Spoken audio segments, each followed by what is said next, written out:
Коллеги, добрый день. Меня слышно, меня видно? Коллеги? Замечательно.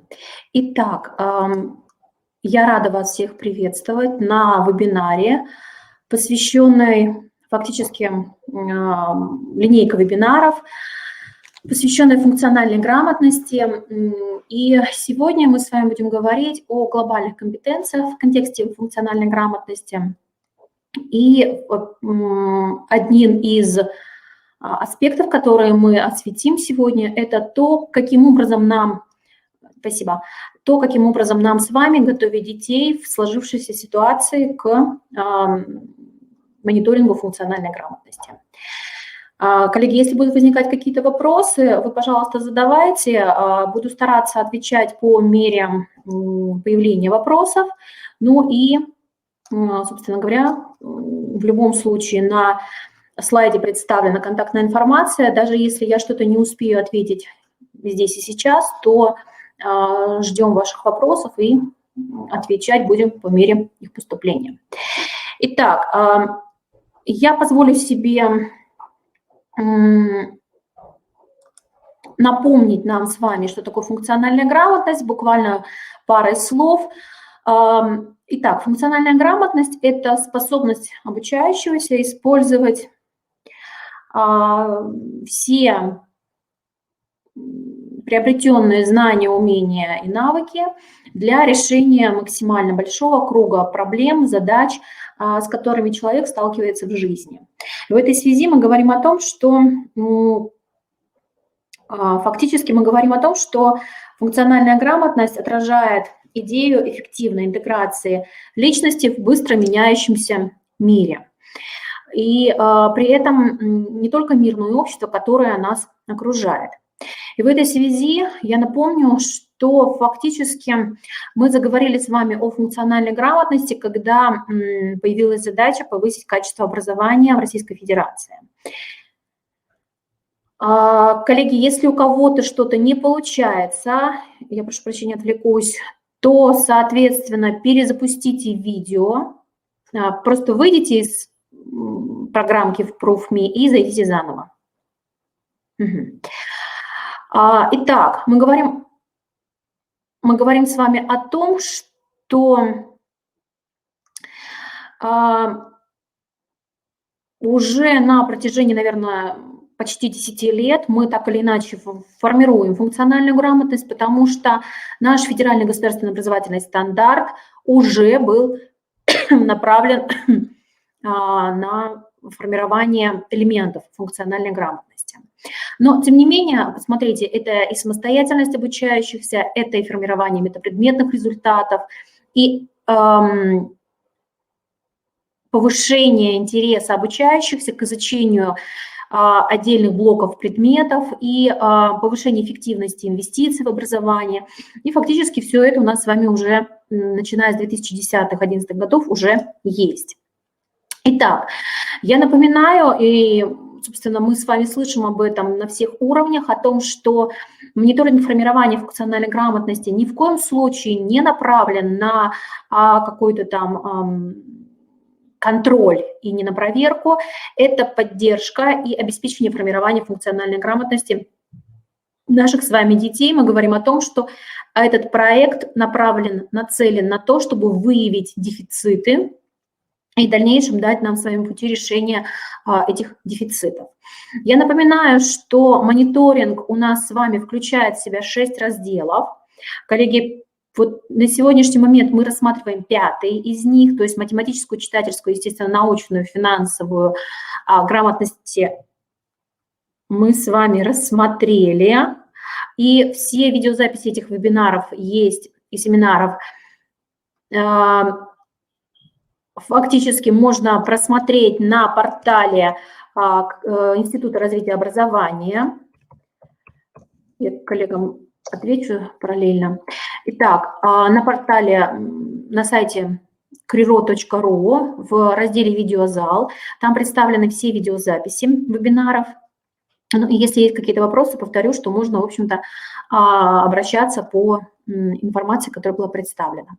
Итак, смотрите, напоминаю, что фактически чем отличается вот этот мониторинг от, собственно, ранее нами пройденного. Это мы говорим о том, что все задачи, все задания сформулированы следующим образом. То есть есть какая-то ситуационная значимость контекста, значимость для каждого ребенка. И поэтому новизна формулировки задачи, то есть никогда такого мы с вами не видели ранее ни в одних, ни в ВПРах, ни в ОГЭ, ни в ЕГЭ. Частично, наверное, в ОГЭ по математике, ЕГЭ по математике базовый уровень. Итак, коллеги, я напоминаю, что по планам Министерства просвещения Российской Федерации данный мониторинг должен пройти в Республике Коми в 2020 году. Соответственно, мы говорили с вами все время про апрель, но в связи со сложившейся ситуацией, в любом случае, мы так понимаем, что мониторинг будет перенесен, но, собственно говоря, в любом случае в 2020 году я немножечко подвисаю. Коллеги, если какие-то сложности сейчас с видением, слышанием, то видеозапись будет размещена на канале YouTube и точно так же будет выложена в видеозале Института развития образования. Поэтому не переживайте, и вебинар вы сможете просмотреть там. Спасибо. Итак, теперь же я позволю себе перейти непосредственно к глобальным компетенциям. Мы говорим о том, что глобальные компетенции, как вы видите, представлено здесь на слайде, были впервые включены в структуру функциональной грамотности в исследовании ПИЗа 2018. Коллеги, только я напомню, что есть одна особенность. Исследование ПИЗа рассчитано на 15-летних обучающихся. Мы же с вами говорим про то, что функциональную грамотность мы с вами будем проверять у обучающихся 5-9 классов, то есть 5 параллелей. И фактически предполагалось, что международное исследование качества образования определит вот эти вот основные 5 направлений. На формирование инновационного направления мониторинга повлияли вызовы глобализации. В современных условиях появились новые подходы к содержанию образования, нацеленные на универсальные навыки. Важным условием формирования нового направления функциональной грамотности стало также признание потенциала школьного образования, формирование ответственного гражданина. И фактически в мае 2019 года, точнее 6 мая 2019 года, был подписан приказ Министерства просвещения Российской Федерации совместно с Рособорнадзором об утверждении методологии и критериев оценки качества общего образования, который включил в себя в том числе и мониторинг формирования функциональной грамотности. Однако результаты участия российских, и я напомню, что в 2018-2019 учебном году ряд образовательных организаций Российской Федерации, субъектов Российской Федерации прошли уже этот мониторинг. Но результаты участия российских школьников в международных исследованиях качества общего образования не являются самоцелью, и более существенные результаты связаны с реализацией потребностей социализации личности в современном мире. И в этом плане потребность формирования глобальной компетентности соответствует требованиям времени. Для успешного проведения федерального мониторинга в части глобальных компетенций коллеги поставили перед собой и перед нами, соответственно, ряд задач, которые также представлены на слайде. Вообще мы говорим о том, что задания ПИЗа предназначены, напоминаю, для 15-летних обучающихся. При их выполнении подросток демонстрирует определенный уровень сформированности функциональной грамотности, что является результатом обучения каждого школьника на протяжении нескольких лет. То есть мы не смотрим предметные результаты данного конкретного года. Нет, мы просматриваем в динамике. Формат исследования ПИЗа позволяет рассмотреть так называемые чувствительные вопросы на примере ситуации в модельной стране, например, там Зеландия. мы с вами уже привыкли к таким ситуациям. Глобальная компетентность рассматривается на международном уровне как такая многомерная цель обучения на протяжении всей жизни. И посмотрите, здесь вот представлен общий слайд, что включает в себя. Посмотрите, это и знания, и когнитивные умения, и отношения, и ценности. И через знания оценивается когнитивным тестом, когнитивные умения также этим же тестом, отношения кого-либо к кому-либо оцениваются анкетой, но ценности – это вся система оценивания в целом. Посмотрите, мы говорим о том, что глобально компетентная личность – это человек, который способен воспринимать местные и глобальные проблемы и вопросы межкультурного взаимодействия, понимать, оценивать различные точки зрения мировоззрения, успешно и уважительно взаимодействовать с другими людьми, а также ответственно действовать для обеспечения устойчивого развития и коллективного благополучия. В данном случае мы говорим о том, что глобальная компетентность – это некая специфическая, обособленная, ценностно интегрированная компонента функциональной грамотности, которая выражается в ряде предметных областей.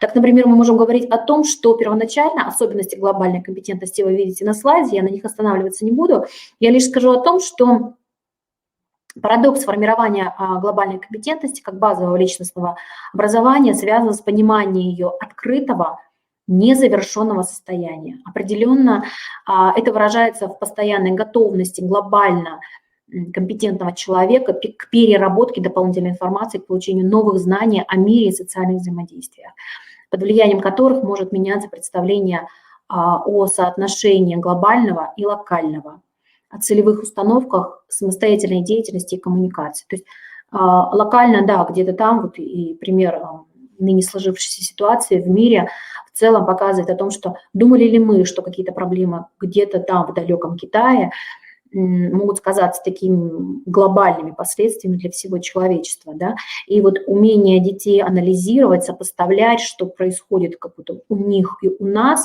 как раньше, помните, была у нас такая постановка задач, что там у них, да, за железным занавесом, и то, что происходит у нас здесь и сейчас, это тоже одна из важных способностей, компетенций современного человека. Ну и посмотрите, мы говорим о том, что в международных исследованиях ПИЗа глобальные компетенции оценивают, что они учитывают при оценивании. Это, во-первых, овладение знаниями о процессе глобализации, его проявление во всех сферах и влияние на все стороны жизни человека и общества. И здесь, конечно же, будет ответственность коллег, учителей истории, обществознания, географии, биологии, литературы, МХК. Формирование аналитического и критического мышления, коллеги, тут, собственно, зона ответственности всего педагогического сообщества. Осознание собственной культурной идентичности, понимание культурного многообразия мира. Тут, коллеги, это весь гуманитарный блок. Это все предметы из области искусства. Критически рассматривать с различных точек зрения вопросы, ситуации глобального характера и межкультурного взаимодействия и эффективно действовать в этих ситуациях.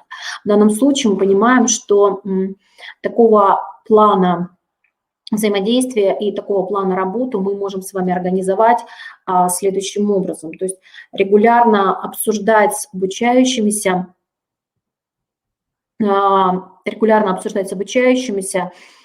какие-то мировые проблемы, новостные билборды, соответственно, какие-то модные веяния в той или иной связи. Либо же, если мы говорим о том, что уроки обществознания, история, особенно на уроках истории, мы видим, что происходит сейчас, когда переписываются, в ряде стран переписывается мировая история. И здесь очень хорошо, мне понравилась одна из образовательных организаций Республики Коми, проводила такой проект с обучающимися. Они сравнивали, что о том или ином событии мировой истории пишется, скажем, в учебниках Соединенных Штатов Америки, Германии, Англии, Франции и России. Так, например, был проект по истории Великой Отечественной войны. Причем брали срезы несколько учебников. Например, брали учебники 50-х, 60-х годов, соответственно, 20 века, брали учебники, скажем, 80-е, 90-е годы, даже точнее начало 90-х, и брали современные учебники, ну, то есть там, 2000, там, после 2010-го. Просматривали, каким образом меняется точка зрения внутри страны и каким образом соотносятся эти точки зрения. Вот как раз то самое взаимоотношение, да, вот, то, как у них и как у нас. Соответственно, сейчас при помощи интернета и глобальной сети мы можем с вами это делать гораздо проще, гораздо быстрее. Мы сейчас можем видеть о том, как даже на сложившуюся в мире ситуацию по-разному реагируют разные государства, разные политические деятели, как кто какие страны обвиняет, там, обсуждает и так далее. То есть и наши дети, живя вот в этом информационном потоке, должны уметь его оценивать, отслеживать, во-первых, да, в любом случае искать правильную информацию, оценивать, то есть критически к ней подходить, и даже критически осмыслять, что-то мы берем себе, что-то не берем. Но глобальная компетентность проявляется, раскрывается и оценивается в ПИЗа через знания, вы видите, да, или понимание глобальных проблем, понимание, то есть межкультурные взаимодействия, умение, ценности, отношения.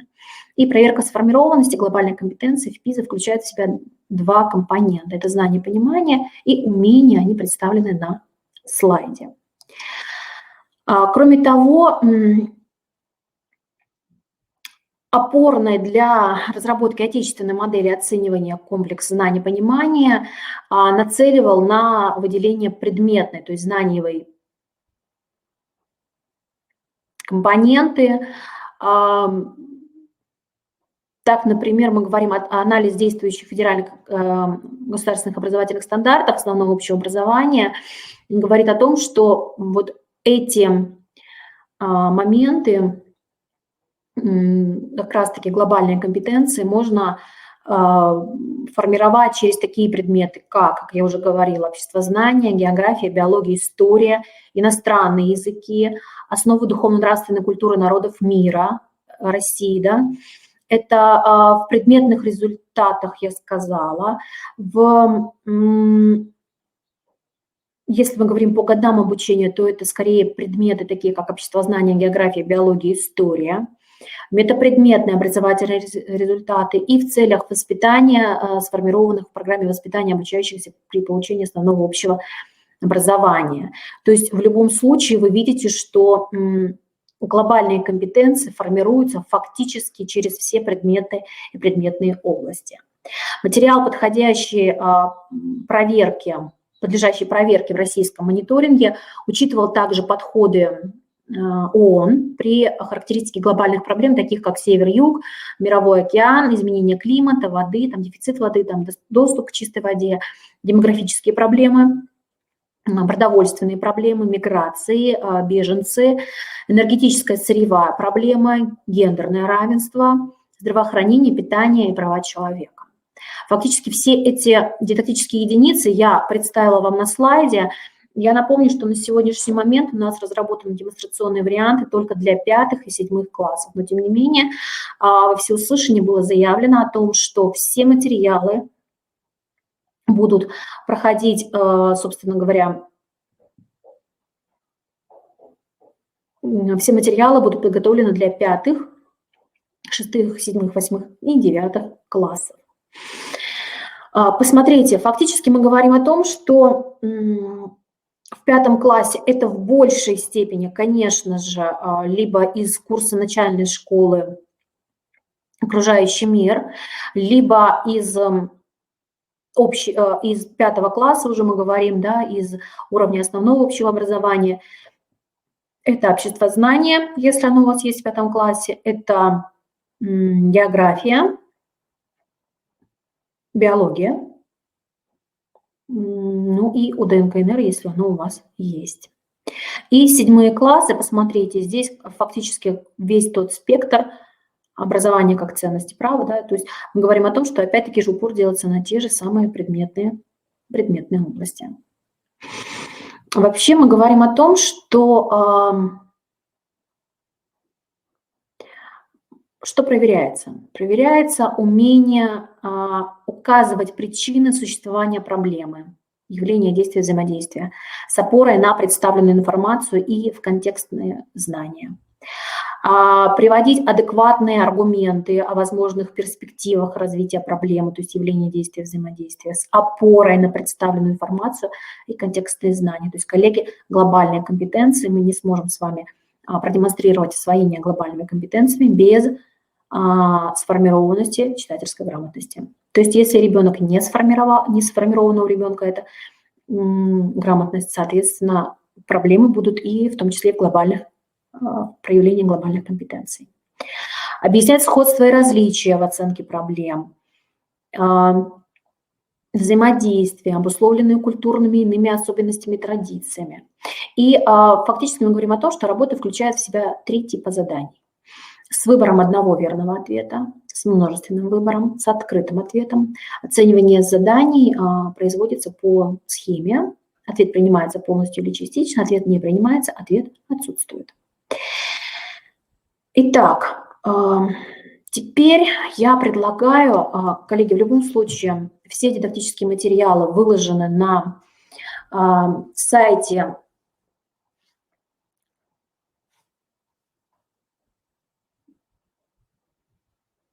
я позволю сейчас себе подглядеть. Забыла. Сайт Института стратегии развития образования Российской академии образования. Вот представлен этот слайд и сайт на слайде skifinstrao.ru. В нем, если вы видите, представлены демонстрационные варианты, материалы. В этих демонстрационных материалах вы видите, что здесь 6 вкладочек по каждой из компетентностей, по каждому модулю, который включен в мониторинг функциональной грамотности. Есть, конечно же, и основные подходы к оценке. Соответственно, вы можете там посмотреть методологию. Вы можете посмотреть демонстрационные варианты для 5 и 7 класса.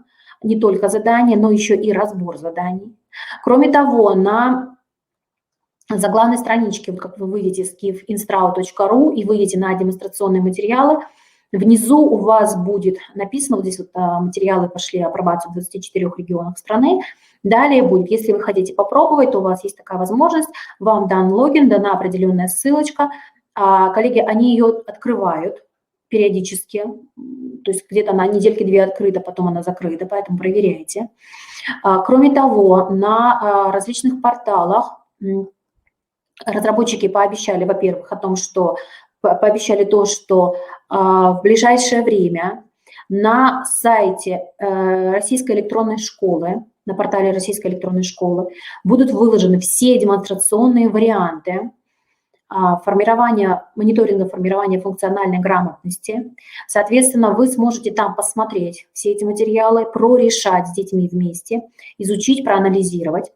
Кроме того, Skifinstrao сейчас разрабатывает по аналогии с FIPI такой банк заданий, где бы мы с вами могли наших детей попробовать, дети вместе с нами смогли бы попробовать свои силы, пройти вот такой мониторинг, такое исследование.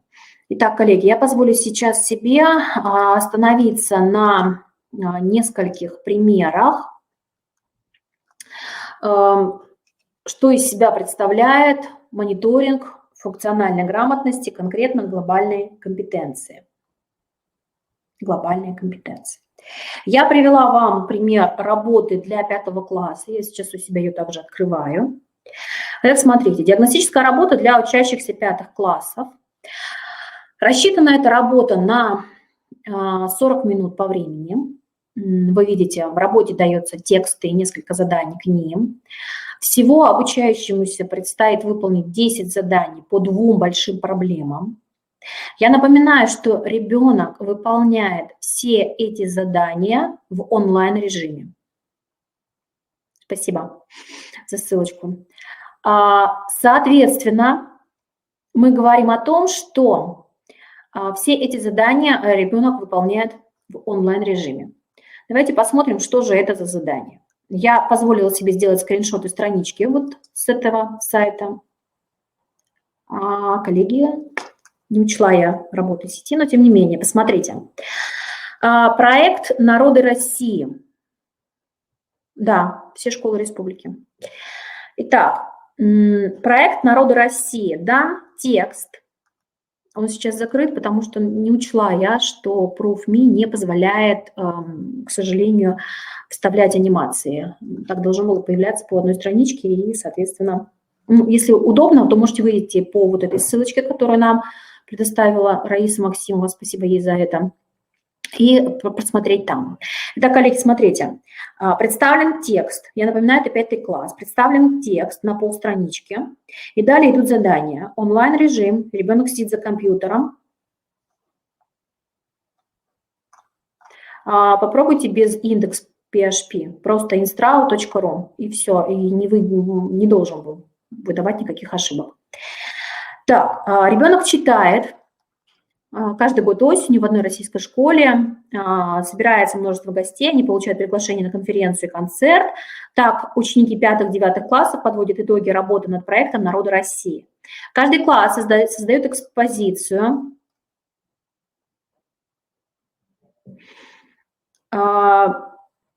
Музея, посвященного истории одного из народов, рассказывает о его выдающихся людях, готовит презентацию и так далее.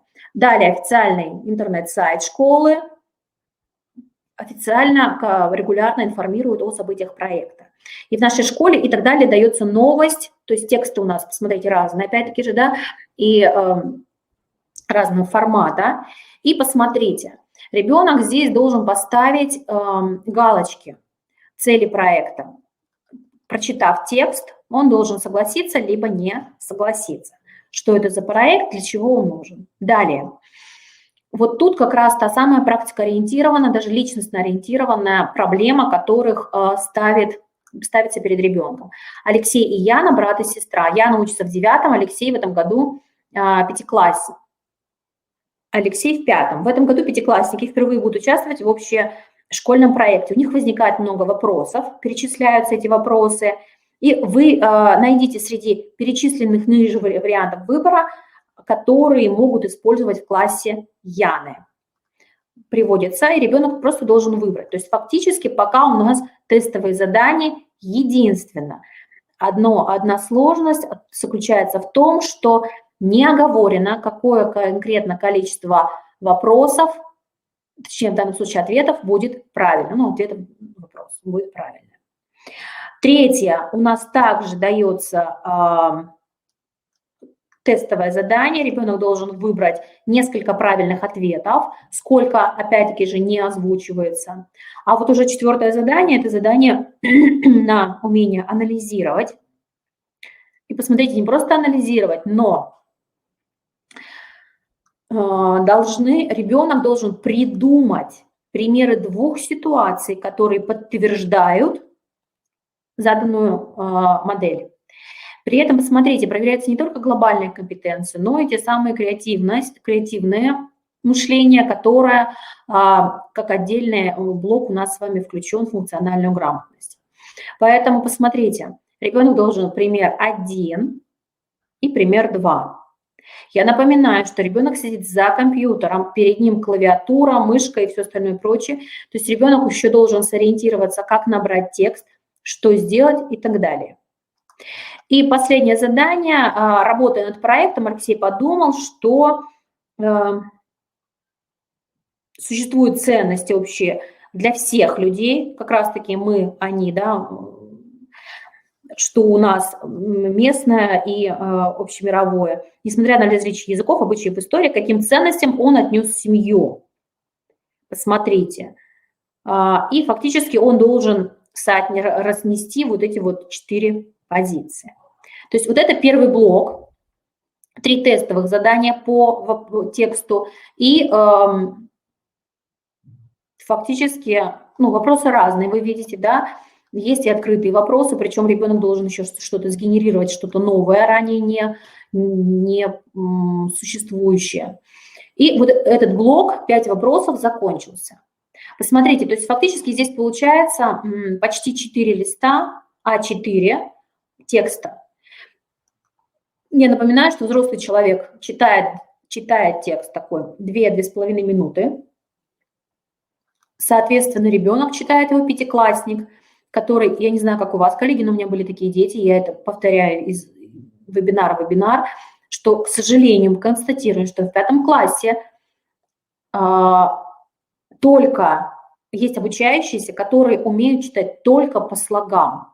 В прямом смысле, к сожалению, коллеги. Поэтому, ну, вот я не знаю, как честно, не знаю, как дети справятся. Я напоминаю, что, ну, например, опять-таки же практика работы показывает, что если, например, у нас есть ВПР, которая там тоже по 8, по 9 страниц, но при этом там очень много иллюстраций для 5 классов, и это все-таки бумажный вариант. Здесь это интернет, то есть онлайн-тестирование за компьютером. Тут в том числе будет проверяться и еще и ИКТ-компетентность. Итак, вторая часть работы – это задание с 6 по 10. Вот здесь, коллеги, я боюсь, будут проблемы. Да, к сожалению, будут проблемы, потому что я предполагала, что будет появляться по очереди.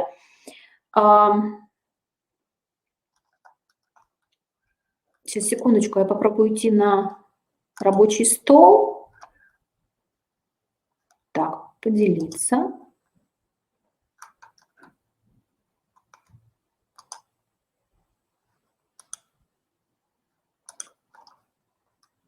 Секундочку, коллеги, мы немножечко подвисли. Да, вот демонстрационные материалы. Вот если возможно, откройте их, пожалуйста, коллеги. Я буду... Не удалось, хорошо. Если возможно, коллеги, вы откройте, пожалуйста, эту ссылочку, которую нам снова Раиса Максимова скинула. Мы сейчас с вами будем на 6 страничке, 5-6 страничка. Итак, смотрите, второй проект, второй блок заданий, это фактически мы говорим, вам Раиса скинула точную ссылочку, демонстрационные варианты, глобальные компетенции, 5 класс. Хорошо. Итак, смотрите, второй блок, мы говорим о том, что не выбрасывайте продукты. Представлен вот такой вот огромный баннер. Каждый год в мире почти 1,5 миллиарда тонн еды попадает или выбрасывается. Это 1/3 всех продуктов, которые привозятся. Далее представлена схемка, если вы ее видите. Вот она представлена, что производится, вот оно производство, вот оно потребление, вот оно приготовление. Соответственно, все, что не съели, мы выкидываем в мусор. Из мусорного баков мы выкидываем, соответственно, в мусоровоз выводит на свалку. И вот это вот постоянный, ну, фактически цикл, да, но вот цепь-то разорвана. И фактически мы говорим о том, что, смотрите, задание. По этому блоку у нас с вами последние 5 заданий.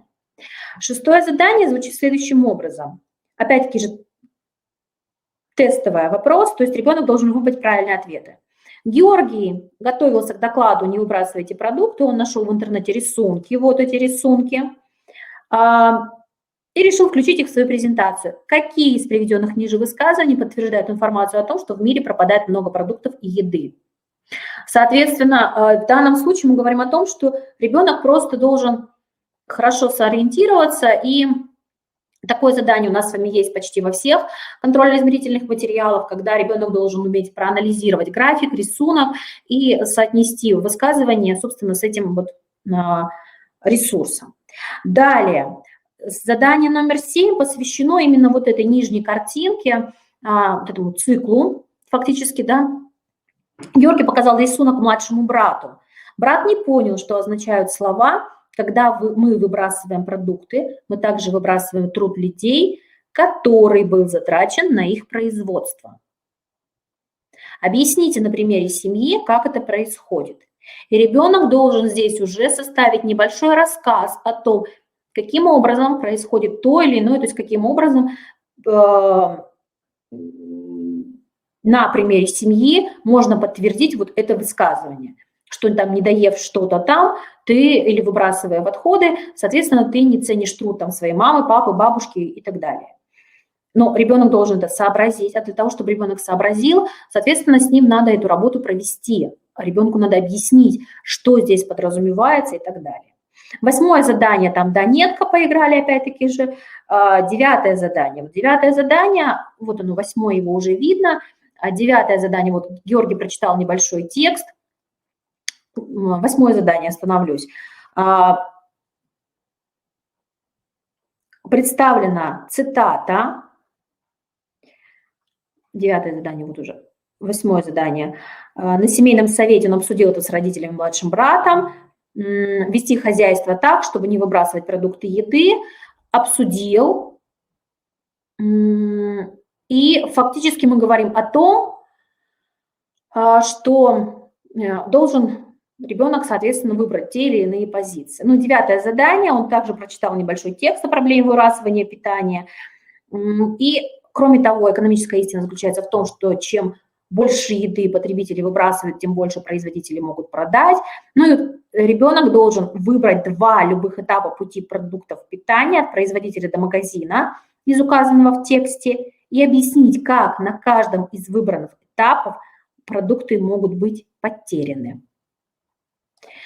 Коллеги, то есть ребенок должен постоянно возвращаться к тексту, к картинке, и, соответственно, мы говорим о том, что постоянно из раза в раз возвращаться и возвращаться и возвращаться. И тут, опять-таки же, у ребенка должен быть развернутый ответ на каждом этапе. То есть вот на этапе, когда фермер вырастил, соответственно, передал на производство, с производства или с фермы уходит на завод, где вот здесь может потеряться, от завода до магазина, где может потеряться, и так далее, то есть до крупных магазинов, до складов и так далее, и так далее, и так далее. То есть смотрите, 1, 2, 3, 4, как минимум 5 шагов, где ребенок должен пояснить ту или иную мысль. Далее. И последнее, 10 задание, оно также представлено. Так, согласна, что легче. Итак, последнее 10 задание, посмотрите, оно тоже представлено. Георгий прочитал небольшой текст о проблеме выбрасывания продуктов и еды. Он заинтересовался, он начал искать, он нашел. И фактически это все тот же самый текст перед этим был. И посмотрите, каким из утверждений можно подтвердить высказывание. Опять-таки же, связанное с 9. 10 задание у нас будет связано с 9. И все верные утверждения. Сложность опять заключается в том, что у ребенка нет конкретной цифры, сколько этих утверждений верных, сколько неверных. И, соответственно, ребенок тут может быть... У нас с вами 11-классники, выпускники 11 классов, иногда путаются, сомневаются, 2, 3, и мы знаем, что в ЕГЭ это очень жестко оценивается, да, там, соответственно, и в ОГЭ тоже. А здесь ребенок 5-классник, я напоминаю. Плюс, коллеги, согласитесь, что мы с вами ни разу, никогда вот конкретно так с ребенком не занимались. 5 класс, мы говорим о том, что у нас ребенок еще учится анализировать, в ряде случаев учится читать, а сейчас мы его должны поставить в ситуацию, когда он должен хорошо, грамотно, четко проанализировать, сформулировать свои мысли и четко, грамотно, опять-таки же, их записать. Поэтому я так понимаю, что, к сожалению, сложности у нас здесь с вами будут. Что я предлагаю в данном связи? Коллеги пишут, что картинка хорошо, рисунок, ребенку лучше рисунок анализировать, но опять-таки же мы с вами знаем прекрасно, что есть дети, которые не умеют это делать. Поэтому, коллеги, есть целый ряд заданий, которые, в том числе в сети интернет, которые позволяют нам с вами учить детей анализировать. Это то, о чем я уже вам говорила в прошлый раз. Это различные онлайн-викторины. Институты развития образования или не институты, в любом случае. Это различные, в том числе на различные ресурсы, в том числе представленные у нас на сайте Института развития образования, там, где работа в дистанционном режиме. Открываем там ссылочку, и там представлены ресурсы федерального значения и республиканские ресурсы. И там сейчас наполняется сайт, особенно федеральные сайты, и мы с вами тоже не отстаем, Республика Коми тоже делится своим опытом, по формированию ИКТ компетентности обучающихся и по формированию функциональной грамотности в том числе. То есть, посмотрите, ведь сейчас в основном наши с вами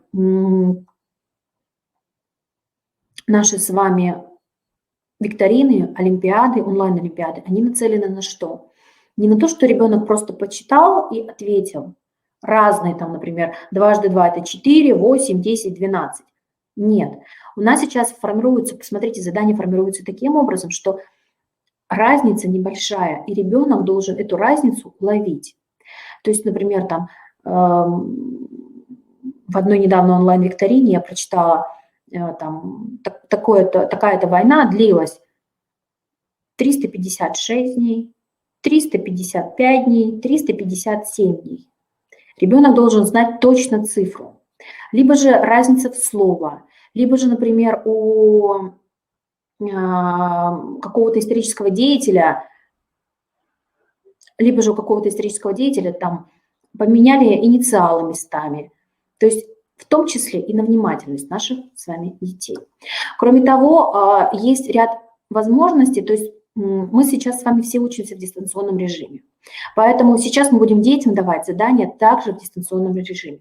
Попробуйте детям дать задания, особенно если ваш предмет к этому располагает. Например, я знаю, что наши друзья-филологи, предметники-филологи,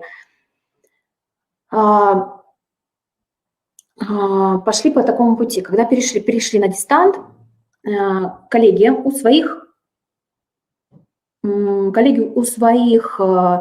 своим детям дали задание. 8, я точно знаю, 8, 10, 11 классу. Вот, ребят, посмотрите, вот у нас в 11 классе, например, да, в 4 четверти будут такие-то, такие-то темы. Посмотрите, пожалуйста, где эти темы можно найти, где можно посмотреть дополнительные материалы, где можно подобрать видео, где можно подобрать текст, и где он более грамотно представлен, где какая-то аналитика этого текста. И, соответственно, дети, либо распределяются детям темы, либо дети сами выбирают, какую тему они смогли найти. Учитель делает свод и потом представляет детям вот такого рода материал. В данном случае очень хорошо проводится подготовка к ЕГЭ и ОГЭ. Не знаю, практиковали вы такое или нет. У нас раньше, например, был такой проект. Обучающиеся, то есть входной мониторинг проводился. Я напомню, что я учитель истории обществознания по своей деятельности. Так вот, до недавнего времени еще. И всегда практиковала с 11-классниками такой вариант. Проходит входное тестирование, мы выявляем проблемные зоны обучающихся и условно делим обществознание на 5 блоков классически, да. И я понимаю, что если у меня формируется группа, у которых западает модуль права, наибольшие проблемы вызывает модуль права, у кого-то западает там экономика и так далее, исходя из этого формируются группы детей, и дети получают такое задание. Они должны подготовить, выполнить проект, групповой проект. Первая часть, они должны подобрать теорию по всем этим темам, то есть в рамках, например, экономики. Все, что встречается в ЕГЭ. Дидактические единицы, которые они должны освоить, я им даю. На выполнение этого дается,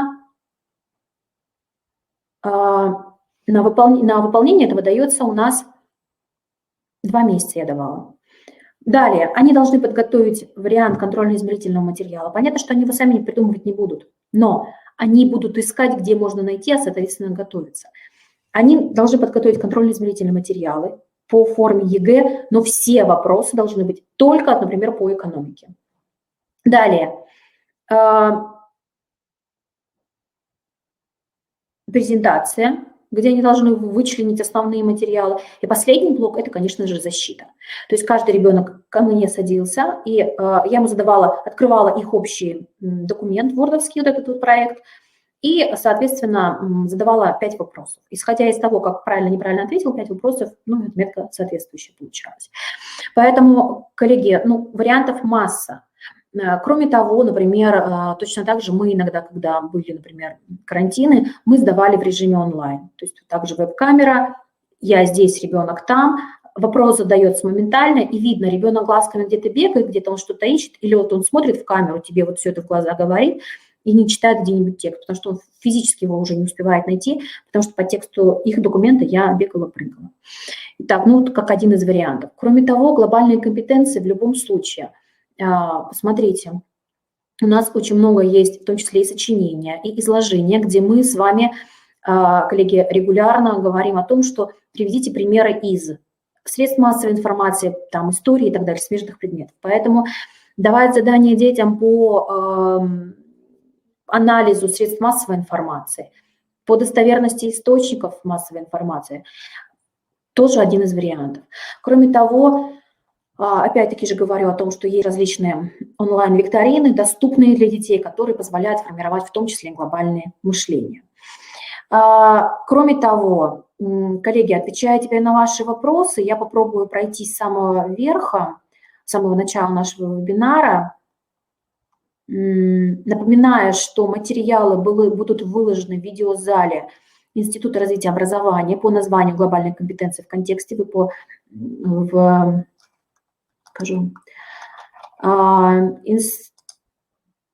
Институт развития образования. У нас есть методическая поддержка дистанционного обучения. Я сейчас позволю себе вам отправить ссылочку.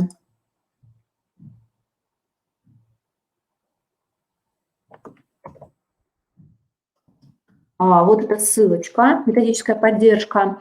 Там вы увидите, если пролистаете вниз, учителям и, соответственно, региональные ресурсы, федеральные ресурсы, досуг, культура и так далее.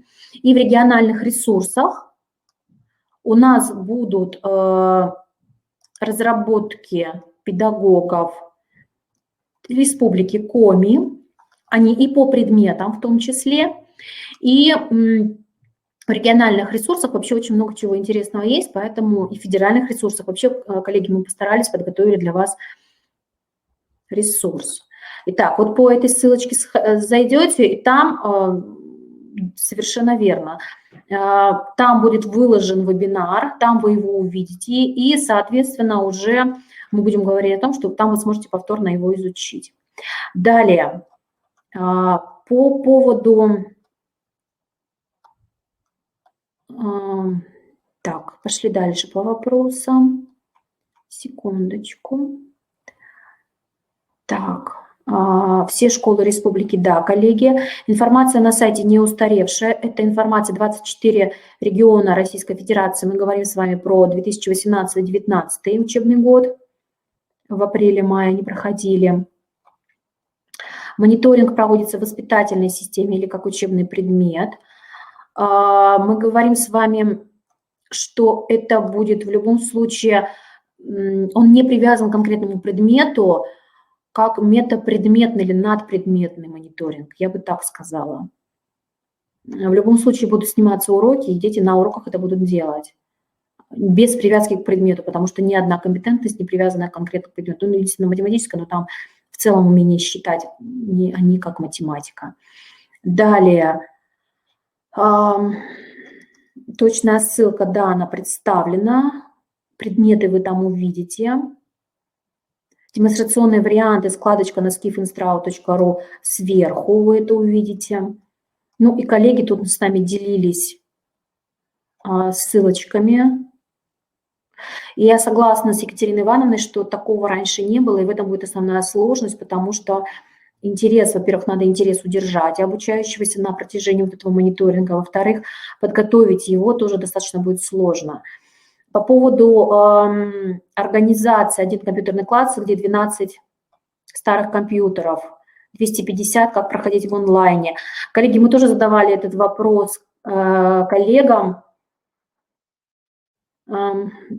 Согласна, это извечная проблема, но тем не менее, соответственно, мы просто делим обучающихся на группы, пока вот эта система не отработана. Кроме того, мы говорим о том, что, коллеги, я напоминаю, что каждый ребенок у нас пишет 80 минут. То есть ему попадется 2 блока. Например, причем сформирован вот этот вот блоки будут соединяться в свободном режиме, то есть независимо от нас с вами. Могут совместить, например, будет там, например, глобальная компетенция, математическая грамотность, читательская, креативная. Вот это будет случайный выбор, мы не знаем, где, что, как происходит, поэтому, коллеги, мы говорим о том, что в этом и сложность основная, потому что действительно мы не будем знать, к чему ребенка готовить. Фактически мы будем готовить ребенка по всем 6 блокам. А что ему попадется? В этом вопрос. Со всей школы ноутбуки, да, еще и интернет, коллеги. Не забываем, что интернет у нас тоже иногда оставляет желать лучшего. Интернетом для учащихся в онлайн, для отдаленных сельских школ. Да, мы помним, как мы писали РПР, когда нас выкидывало. Никто не помнит, никто не спорит, что сложности будут, они прогнозируемые.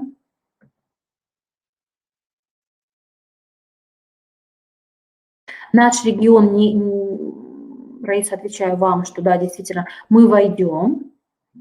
Ну и, соответственно, коллеги, ссылочку на нашу видеозал я вам отправила. Вот так вот, наверное, немножечко скомканно и спонтанно получилось, но надеюсь, что он был для вас, информация для вас была полезна.